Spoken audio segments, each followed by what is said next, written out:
The average professional footballer, if they spend about 15 years in the game, will make somewhere in the region of 500 senior appearances. Some will play a lot more. Gianluigi Buffon and Cristiano Ronaldo have made more than 1,000, for example, and some will play a lot less, like Daniel Sturridge, who is currently stuck on 353 appearances due to his chronic injury problems. That got me thinking though, are there any players who played a lot fewer games than even someone like Daniel Sturridge? Not because they were forced into a premature retirement in their teens or early 20s through an injury or scandal, but players who had good length careers, at least 10 years, and were fit and healthy for most of them, but just, didn't play. I set myself the goal over the last few weeks of finding 7 footballers who made fewer than 100 league appearances, which turned out to be much tougher than I anticipated. Ross Turnbull, for example, the perennial number 2 at Middlesbrough, Chelsea and Leeds United, still made 174 career appearances. Quinton Fortune, despite no one having any recollection of him ever having played football at all, actually made more than 200 appearances, and even the seemingly permanently injured Abou Diaby, who I felt would be a prime candidate for a 7 of this ilk, racked up some 216 career appearances for Auxerre, Arsenal, Marseille, and the France national team. When I discovered that Ian Turner, who spent 8 years as a backup at Everton, had somehow still made 120 appearances, I very nearly gave up. But much like Phil Jones at Manchester United for the last 5 years, I just kept on persevering and refused to give in, even when everyone thought I was mental. And unlike Phil Jones at Manchester United for the last 5 years, I think I may have succeeded. Here are 7 professional footballers who basically never played. And by that, I mean they played fewer than 100 league games over careers spanning at least 10 years. 7th, Anthony Pulis.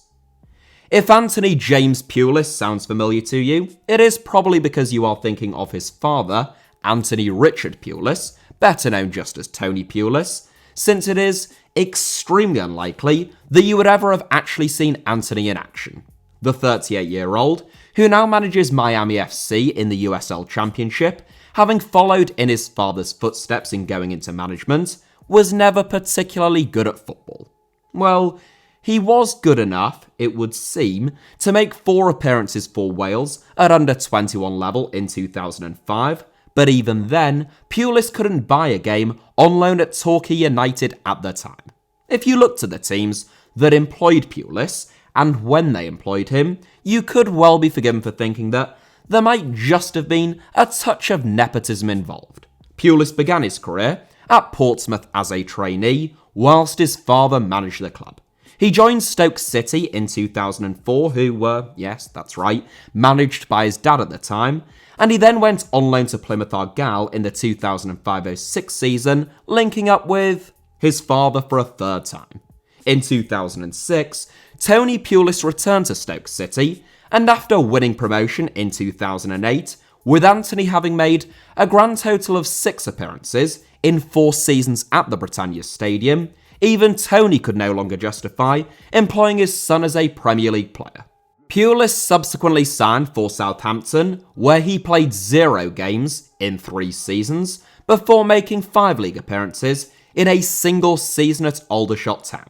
Pulis wouldn't get regular first-team football for the first time until the age of 28, when he joined Orlando City of the USL Championship, a club that only existed from 2010 until 2014, when they were granted MLS expansion status and a new club was founded. In total, Pulis made 90 career league appearances and 109 career appearances in all competitions in total, which, incredibly, is still the most of anyone in this 7.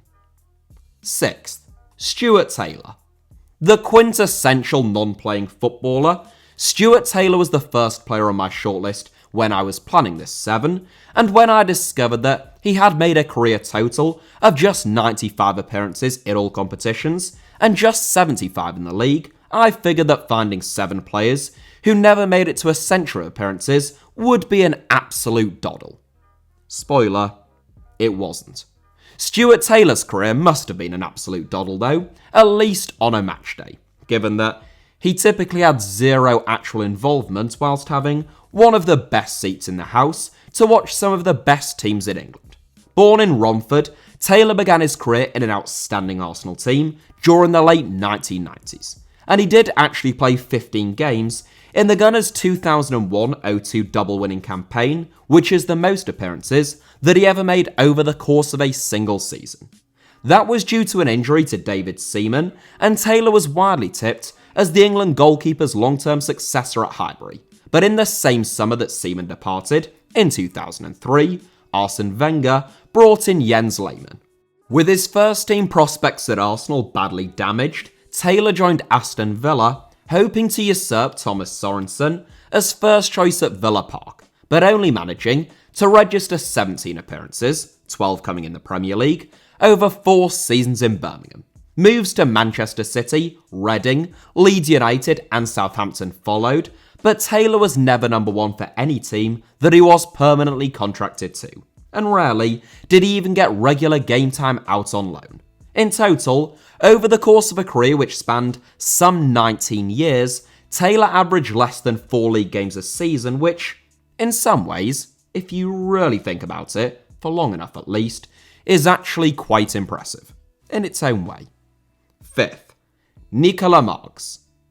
Nicola Marks is of no relation to Karl Marx, at least as far as I know, but it is a very happy coincidence that Marks was a left winger.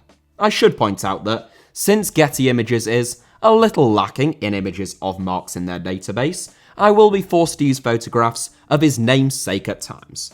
With the shortest career of anyone in this 7, Nicola Marks was forced to retire at the age of only 28. But having made his debut at 18, he still qualifies for this 7. Just. A one-club man, Marks spent his entire decade in football playing for Nîmes Olympique between 1992 and 2002, in addition to representing France at under 18 and 19 level. Marks played for Nîmes, albeit not that often obviously, during an extremely turbulent period for the club, firstly as they were relegated from Ligue 1 and then Ligue 2, very nearly going bankrupt and turning amateur, before embarking on a rise back up the divisions and even reaching the final of the Coupe de France in 1996. Marks played so few games primarily because he was a peripheral figure up until Nîmes' demise, at which point they were forced to turn to young, homegrown players such as himself, and after impressing in the club's promotion from the Championnat National, he began to be plagued by injuries. The exact number of games that Marks played is somewhat unclear. His English Wikipedia entry says over 72 league games, his French Wikipedia entry says exactly 99 league games, and his Transfermarkt entry states 58 games in all competitions, but that doesn't include any of his Championnat National appearances. It seems probable, therefore, that Marks played just shy of 100 league games and not a great deal more in all competitions. He played just 511 minutes of football in Ligue 2 the summer before he hung up his boots, aged 28, and he apparently opened up a brasserie after retiring from the sport. Not a brassiere, but a brasserie, a relaxed and normally fairly affordable style of restaurants in France. Yeah, I'm glad I was able to clear that up. Fourth, Fritz Abramite.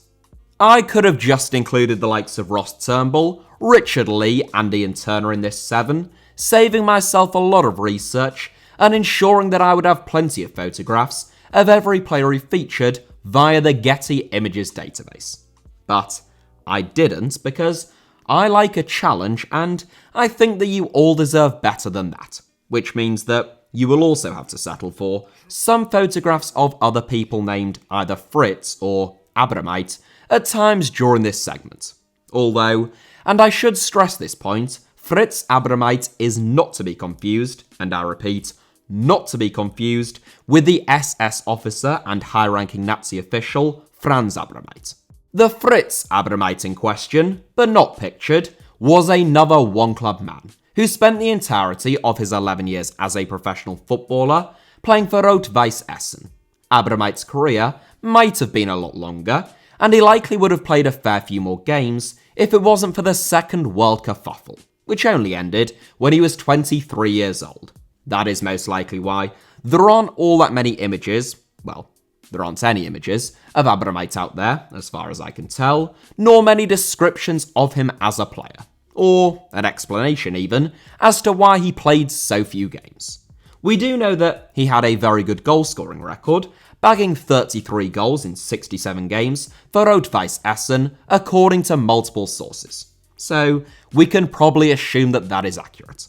Abramite played all of his football before the creation of the Bundesliga, and arguably his greatest achievement came in 1953, when he was an integral part of the Rot-Weiss Essen team that won the DFB Pokal title, and that was the first DFB Pokal title of the post-war era. 2 years later, he was part of the Essen team that won the club's first, and indeed still their only, German championship with a 4-3 win against Kaiserslautern. It seems probable that Abramite's lack of game time was simply a consequence of his late start due to World War II, the lack of organised league fixtures in the immediate post-war era of West Germany, and some injury problems in the mid to late 1950s. Third, Pegguy Arphexad. One of the most high-profile non-playing footballers of the modern era, I must admit that I was still surprised by just how few games former Liverpool deputy Pegguy Arphexad played over the course of his 16 years in the game. Born in Guadeloupe, Arphexad began his career playing in Ligue 1, enjoying stints at Brest, Lille and Lens, where he made a combined total of 5 league appearances, before joining Leicester City in 1997. Arphexad registered a career-high 17 appearances for the Foxes in all competitions during the 1999-2000 season, at the end of which he joined Liverpool on a free transfer. In 3 seasons at Anfield, Arphexad made 6 appearances in all competitions and won 6 trophies, which is pretty good going. Moves to Coventry City and Marseille, and loan spells at Stockport and Notts County preceded Arphexad's retirement in 2005, aged 32, by which stage he had played just 39 league games and had made a grand total of 50 appearances in all competitions. Over the course of his career, that is an average of just 3 games a season and less than 2.5 in the league. Put it this way, every one of you who is watching this video plays almost as many games over the course of an average football season as Pegguy Arphexad did. Following his retirement, it was widely reported that Arphexad had returned to Guadeloupe and had become involved in the adult entertainment industry after struggling to make it in mainstream acting, and that he was using the stage name The Stopper. Arphexad denied that he had gone from footballer who very rarely came on in games to porn sensation who came frequently in front of the camera, in an interview with the Leicester Mercury, stating that he actually works in sports insurance. He neither confirmed nor denied that he calls himself the stopper in the bedroom though, so there is still that. Second, Michalis Delavinias.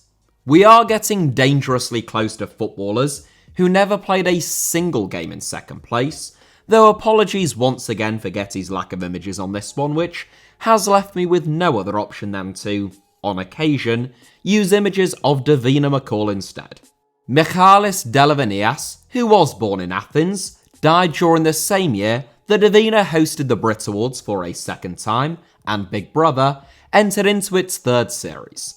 The 3rd goalkeeper to feature in this 7, Delavinias spent his entire career, which spanned from 1938 to 1955, playing for AEK Athens. That means that for most of Delavinias' career, the Pan-Hellenic Championship was made up only of teams from Athens, Piraeus, and Thessaloniki, and teams would have to perform well enough in regional championships to qualify for the national competition. That is most likely a contributing factor as to why Delavinias, despite winning 4 caps for Greece between 1948 and 1951, only ever officially made 14 league appearances. A 2-time Pan-Hellenic Championship champion and 3-time Greek Cup winner, Delavinias was clearly a talented keeper, but there is no reliable data on how many senior appearances he made in all competitions. And by the quirk of his career trajectory and Greek football structure at that time, he is, at least as far as I can tell, the one-club man with the fewest league appearances for the club that he represented, at least among players who turned professional at a club and played at a time when league football existed in that country. Delavinias was also part of the Greece squad that went to the 1952 Summer Olympics, but rather fittingly for this seven, he didn't play a single game. First, Kaiser. A tale that I am sure many of you will be familiar with. I am not referring to Der Kaiser, namely Franz Beckenbauer in top spot, who played 857 games for Bayern Munich, New York Cosmos, Hamburg and West Germany, but rather, the Kaiser in question is Carlos Kaiser, real name Carlos Enrique Raposo, who was employed as a professional footballer for 13 years without playing a single minute of professional football. Supposedly nicknamed Kaiser, either because of his resemblance to Franz Beckenbauer or to a bottle of Kaiser beer. You would hope that it was the former, but who knows. Kaiser was a serious youth team player, spending time in the Botafogo, Flamengo, and Puebla academies. In Kaiser's own words, however, he wanted to be a professional footballer, but he did not want to play football. Consequently, what he did, which wouldn't be possible now, but in the era before almost all football was recorded was still just about possible, is he built up a large network of friends and contacts in football, which meant that whenever he was released by a club, because, he wasn't very good and never played, there'd always be someone else willing to sign him. Kaiser's friends included World Cup winners like Carlos Alberto Torres, and the ruse even extended to befriending certain journalists and having them write favourable articles about his fictional talents and performances. When Kaiser would join a new club, typically on a short-term deal, he would claim that he was currently unfit and needed time to train alone. As soon as he was asked to join in with first-team training, he would feign a hamstring injury to avoid being exposed. And once that hoax was in danger of being sussed out, he had a dentist who would write up that he had a focal infection. Incredibly, that was enough to see Kaiser handed contracts at 13 different football clubs in 5 different countries and 3 different continents over the course of 13 years in the sport. The closest Kaiser ever came to actually starting a game was when he was named in Bangu's starting 11, and so scared was Kaiser of being exposed as a fraud, he deliberately got himself sent off during the warm-up. At least Ali Dyer, who narrowly missed out on this 7 by virtue of his career only spanning 9 years, had the bravery to come on for Southampton and give professional football a crack, just in case, by some miracle, no one would realise that he wasn't very good. Kaiser isn't the only fake or fast footballer. Some of you may also be familiar with fellow Brazilian Fumaça, who somehow managed to earn loan deals at Benfica, Birmingham City, Colchester United, Barnsley, Crystal Palace, Newcastle United and others. Unlike Kaiser, Fumaça did actually play, though not very much. Just 1 game for Colchester, 3 for Palace, and 5 for Newcastle. But his career arguably wasn't 10 years long, and I only really wanted to include one player who was barely a footballer at all. So that is it for today's video, but thank you all very much as ever for watching. I hope that you enjoyed it. Hit the like button if that was the case, let me know your thoughts down below in the comments, and make sure that you are subscribed and have notifications turned on for HITC Sevens. You can also find me on social media, on either Twitter or Instagram via the username @HITC Sevens on both, should you wish to do so.